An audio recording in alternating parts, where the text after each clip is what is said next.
Like physically, only I could get kicked in the face during a basketball game. It's like a ninja thing. Yeah. Yeah. And I don't want to obviously get fined or anything, but there was no whistle on this play. You're with me here. Oh, jeez. Oh, the film room. The film room is falling broken. apart. Just like my hand. Pat, what's going on, man? How you doing? I'm great, Zora. How are you? I'm doing well. You're on the mend. Yep. A bunch of scientific terms I don't understand, but basically you had surgery in your hand. Correct. Okay. I did, yes. I had surgery in my hand. I had a metal plate put in it, and there's about 8 screws in it.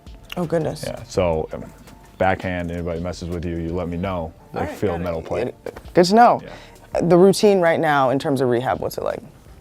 So, supposed to be wearing a cast. Don't tell anybody that I'm not. Okay, we will not tell as we're filming. I'm allowed to not wear a cast when I'm doing rehab. So if you just see me doing this throughout our interview, that's rehab. That's basically what I can do. Random hand exercises. Their big thing is contact, right? So I'm allowed to move it basically as much as I want. It's stable with the plates in it. Still a little swollen. Scar's not terrible, but they're worried about impact. The bone's not fully healed, but it's stable. So it's going to be a matter of when they feel comfortable with the idea of somebody chopping down on my hand while I'm driving to the rim. And we know like that happens with Yeah, I mean, usually it's my face, and ironically my face has been great, but my hand was the one that apparently was the weak link. I'm not gonna lie, I thought you were unbreakable. Yeah. Like, when's the last time, have you ever had surgery before? No, I broke my nose in college that I had to get fixed. I broke my collarbone as a kid jumping out of a car, but I was like 3, I don't really remember it. So yeah, this is the first real one I've had to deal with. My goodness. Well, we're in the film room. Yep. Welcome. Thank you. Great to be here. I thought we were in the PT room. No, well, technically, Yes, like, you know, exactly. for that purpose. I was like, okay, it's Pat Connaughton. We got to start with the hard-hitting stuff. Yeah. Literally. Literally. Yeah, exactly. You're with me here. Oh, jeez. Oh, the film room. The film room is falling broken. apart. Just like my hand. I actually heard when Coach Bud is trying to, do film with you all, the remote does mess up. Is that a thing? Yeah, that's a real thing. All right, so we're just keeping it on brand here. First play. Right to the face. Right, all these came right to the face. Every single time. A good amount of them had some blood associated with them. Oh, wait till the finale here. Yeah. The blood is. That one, I don't know how that even happened. Oh yeah. Well, let's go back for a second. Like physically, only I could get kicked in the face during a basketball game. And just mind you, I don't want to. With the back, like it wasn't even like. It's like a ninja thing. Yeah. Yeah, and I don't want to obviously get fined or anything, but there was no whistle on this play. I just want people to know I got kicked in the face. Yep. And it was a play on. And Chris's face, I just wanted people also to know, Chris's face, when I did finally regain eyesight, was hilarious because he was like pointing at me while the play was going on. Wait, Anybody see that? Was this on a back-to-back or something? Because I think the next day or the next couple days it was Yeah, blue, I got black purple. and blue. Yeah, okay. 100%. Yep. All right. We continue on. Yeah. And Pat continues. Probably the least one. That one had blood. That had no. Yep, that was a slap. There it is. That's the real one. That really epitomizes, me getting hit in the face, that reaction right there. Like, a lot of them don't have whistles. And it's a play on. And that one was kind of like, I didn't really hit myself in the face, but it is what it is. I mean, it's part of the job. And up until, 2 weeks ago now, I have been able to be relatively unscathed, aside from some flesh wounds. I enjoy it. I mean, I don't enjoy getting hit in the face, but I enjoy being in the game and having an impact on the game to where people think hitting me in the face will throw me off my game. Yeah, and it doesn't, because then you just get back up and keep 100%. going. Yeah, it actually ignites me. I want you to give some advice to the people, because this is not just about basketball, but like people get knocked down, literally or figuratively, all the time. And Pat Connaughton continues to get back up. How do you do it? Yeah, it's funny you asked that. I have a foundation that works with like youth athletes, and I talk to them about adversity all the time. And in sport, during a game, things are going to happen, right? I'm literally after this play where I'm bleeding from the face in the Brooklyn Nets series.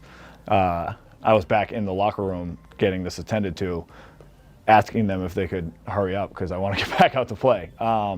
I think adversity is going to happen. It's going to happen in a game. It's going to happen in life. It's going to happen over the course of a season. It's going to happen at the grocery store. Who knows? And so it's really about the perspective, in my opinion, in which you see it through. Whether you feel bad for yourself, whether you look forward, whether you try to find the silver lining, whether you try to have a positive sight on it. And for me, I always kind of try to find the positive in it. I mean, I got a really cool picture and a T-shirt out of this one. We got a win out of this game. Like, how do you find ways to consciously understand adversity is going to happen, but how I choose to deal with it is a choice. Yeah. Well, you're setting an example for all of us, and we appreciate it. Appreciate that. And, you know, you don't only get hit in the face. There are other things that you do on the floor. Yeah. So let's transition here to some actual basketball plays. How much is film a part of your routine? Pretty heavily. I think for me, it's about kind of 1-2 combo, right? It's about the areas in which I want to continue to grow. So the areas that I can improve on, and we talk about adversity, you know, you have to be able to be honest with yourself. You look yourself in the face, watch film at the end of each day. You know, I talk about my foundation. Can you lay down and think and like be confident that you gave everything you had that day? And film's part of it. And looking at the things you don't do well to try to get better is part of it. And so I try to watch film that way, and then I try to watch film on the things I do good, because I want to get to that with all the other areas. And so how do I maintain consistency? And part of that is watching the things you do well, trying to really hone in on what I do when I shoot the ball well. Does it start with my feet? Does it start with my hand position? Does it follow through, eyes on the rim, different sorts of cues that I've kind of developed over the course of my career that I write down in a journal and I keep, and I can always go back to during those slumps, because at the end of the day, that consistency is something that I've mentioned a few times is I think what elongates your career and puts you in a position to have a positive impact on the team that's a championship contender. So you talk about being a Swiss Army knife, right? Yep. And the hustle plays and the rebounds and all the things. But like, can we say the shot is the star of the show right now? Yeah, I mean, look, at the end of the day, you got to be able to shoot at my size, at my position, and consistency within shooting. I think I've always been able to shoot, but getting more consistent within shooting. And Ben Sullivan, who's now with the Celtics, he helped me a ton last year, and we kind of, I don't want to say rebuilt my shot, because it wasn't like I couldn't shoot, but how do you, and Kyle Korver, he helped me the year before in the going into the bubble. It's how do you have a simple, powerful shot that you can repeat more often than not? And in basketball, I'm not always catching and shooting. I'm on the run sometimes. Sometimes the ball's high. I want to catch high, keep high. Like finding similarities within all those shots that I can bank on and come back to and have be a part of every single shot has helped me be more consistent with it, and it's helped me gain more confidence in it. And I think that's, you're right, at the end of the day, being able to shoot is something I want to be able to hold my hat on, that I can bring to each and every game, while doing all the other things that I can have a little more control over, I think. So let's see, all these shots I'm going to show you are in different positions, but I'm wondering what you keep the same. Yep. All right, so this play is off the ball movement. You get it down into Giannis, and he gets it right back to you. Oh, and even that one, it bounced a little bit and you had to catch it at your knees. Yeah, look, he's a part owner of the Brewers now, but he hasn't really worked on the whole strike ball thing. I'll work on it with him this summer. So what part of this one were you like, okay, where do you couldn't control where you had to catch it, so what could you keep the same? So right here, right after I caught it, if you notice, my head was looking obviously where the ball is. You got to watch the ball where you put it, but now I'm trying to find the rim. My head's already looking up before I'm even in a position to shoot it. And so for me, that's where I've been fortunate over time, that hand-eye coordination, that finding a target and hitting it, whether it be baseball, basketball, football, whatever the case was. Sometimes you just got to let your mind do what it does. So when I find the rim, it does all these calculations, I'm sure, on how far I am, how high I got to shoot it, the whole thing, probably through a lot of repetitions I've done in my life. But my big thing is I start with my feet. So if you watch, it'll pop a little bit. Once I catch it and I go to shoot, my feet will pop a little bit. Mm-hmm. And that gives me a little athleticism. That puts me in a position where on a bad catch or a hard catch, or if I got to get it off a little quick, I don't want to be flat-footed. I want to have some momentum. It helps me with balance. It helps me with making sure I'm going towards the rim. I'm not fading as much. Look, Chris is a great fadeaway jump shooter. That ain't me. So I got to know who I am, and I got to be confident in it, and I got to try to make sure I can repeat it each and every time. And then moving without the basketball, especially when you got a guy like Giannis who garners so much attention, what's the importance of that? I mean, that's hugely important. That's just a part of knowing the game, basketball IQ, knowing what teams are going to try to do against Giannis, knowing the types of attention he has. We work on spacing every day. Coach Bud harps on it all the time. And, for me, I've worked on this year, as I've continued to find ways to get more shots and shoot them at a more consistent, higher rate, is where can those come from? And some teams double off the feeder. Not a ton, but some teams do. And so pulling over. In this instance, I was already over, so gaining some space. If I had been at the top of the key, pulling over so it's an easier pass for Giannis. But really just trying to get in Giannis's eyesight so he knows he's going to make his decision, and I believe he's going to make the right decision every time. But I am an outlet for him, and knowing that he can see me, so he has some knowledge that there is an outlet if he so chooses. Another person on this team that garners some attention is Chris Middleton. So this next play. I mean, we can watch it go in. Oh no, yeah. After we watch you knock it down one more time, there it is. Is more of like a drive and kick scenario with Chris. So here, you're on the backside. Yep. Break down this specific play and what was happening. So this one's all about when Chris starts to drive here, if you pause it, it's really about reading where our spacing is. Bobby's already in the corner. Sometimes Bobby's in the dunker. Sometimes Bobby's behind Chris pulling over. And it's not specific to Bobby, it's anybody on our team. But if no one's in the corner, I gotta fill the corner, I gotta get there. But knowing Bobby's in the corner, I wanna be a safe distance away from Bobby so that Reggie Jackson, in this case, can't guard 2. And so that Chris knows if Reggie's in between, he's probably gonna go to the corner. But I need to be, Drew's already up high. If I was where Drew was and no one was where I was, it's going to be tough for Chris to see me going from Bobby all the way to the top of the key. So just trying to make sure I can get into Chris's eyesight if Reggie takes away Bobby, and knowing that Chris will make the right read. Would Coach Bud like this spacing right here? Yeah, Coach Bud loves the spacing because at the end of the day, you have two all-stars going to the rim. You got Chris putting pressure on Zubac. You got Giannis rolling so that they feel like they have to fill in off Bobby. You got Bobby, who's one of our best three-point shooters in the corner, ready to shoot. You got me at the top, and you got Drew Holiday, who's also an all-star, just hanging out at the top of the key, which is never a bad option.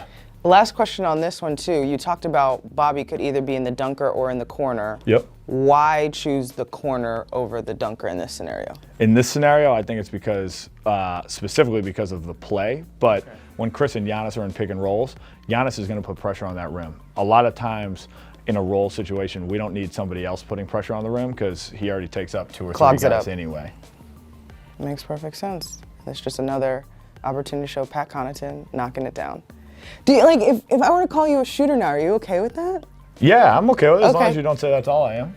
Fair enough. That's what I will say. There a part of your game, not your game. Exactly. Some people say that's, well, no, all he does is shoot. No, I don't want to be that. But knowing I can shoot is something that I've learned to accept and enjoy to have part of my description. So over 40% of your offensive shots are like catch and shoot, right? So, but this one, I believe, if I'm doing it right, okay, is the same thing. But what was interesting here is you're wide open, but like right where you catch the ball, you don't bring it down at all. Yeah, this is one I've worked on a lot. Okay. This is one that that's a great photo because that's one Kyle Korver did it the best. And so when he was here, I wanted to get to that. Now, granted, you can't every time run before you walk, right? So I had to get to a point where I was confident in the regular shots before I could do this. And it's something I work on often. I worked on it last year, I work on it this year. And really it's because in the course of an NBA game, you're not always gonna get a great pass. And you're not always gonna have time to adjust that pass to shoot it. Like Will Barton's running at me right here. And when I caught it that high and shot it, a funny part about this is Will said, oh, hell no. He said it because I didn't bring it down. He didn't think there was a chance of it going in. The second one in, he goes, so it was a good shot. Down. This is a really difficult shot, but it's something that we rep. It's something that we work on. It's something that, look, I'm even going to give Chris the benefit of the doubt. I think he wanted me to show it off. I don't think he threw it there on accident. I think that was a purposeful pass. Or he's just QB2 now, not QB1. But, it's something where in the course of an NBA game, I don't want these to be every shot for me or for anybody, right? But you want to have some of those types of shots in your arsenal because you're going to get a low pass from time to time. You're going to get a high pass. And how can you make sure that you're still on balance, you still are generating power? The generating power too, because we talked about that pop in the legs. Pop. It was before the ball came. The second I saw that the ball was going to be high, I wanted to get my legs going because I knew I was going to have time to bring it down and make it one fluid motion. And that's kind of where that balance comes from. It all starts in your legs. It starts in your feet. And I think we hear it often from a young age, but sometimes I don't think a lot of kids resonate or see how important it is in the timing it takes to get off a shot. We're switching gears. So we talked about the Swiss Army knife, right? And these hustle plays. I found multiple plays where you were blocking shots, but not at the rim, on the perimeter. Yeah. And I'm wondering what the key to that is that just timing and you're trying to contest and run past somebody, or are you purposely trying to block the shot? So I like to try to block shots. And so Wesley Matthews, when he first got here a few years ago, that was his big thing was I I mean, Dwayne Wade used to do it the best, but trying to use my athleticism to alter shots on the perimeter. And honestly, it's because I've found when you're a shooter, if someone's trying to alter your shot, like it's that next level of shooting. Like we talk about catching high, keeping high. The next level of shooting is also being able to shoot when somebody's like focus on the rim, focus on what you're doing, don't focus on the person running at you. And I think for me, using athleticism, knowing that it's going to put a shooter in a much more difficult position to make the shot, whether I block it or not, as long as I'm there, as long as I'm around him.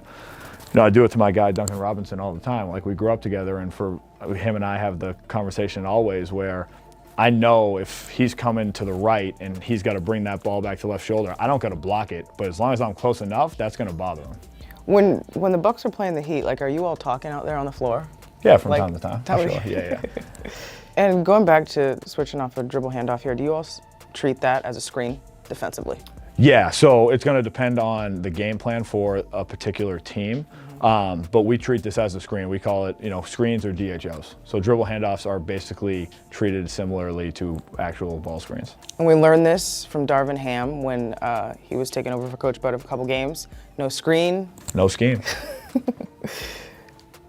And there we go. Pat, we appreciate it, and I think we established you're a guy who can shoot and a guy who can do the hustle plays. Appreciate you, PC. Thanks for the time. Appreciate you having me.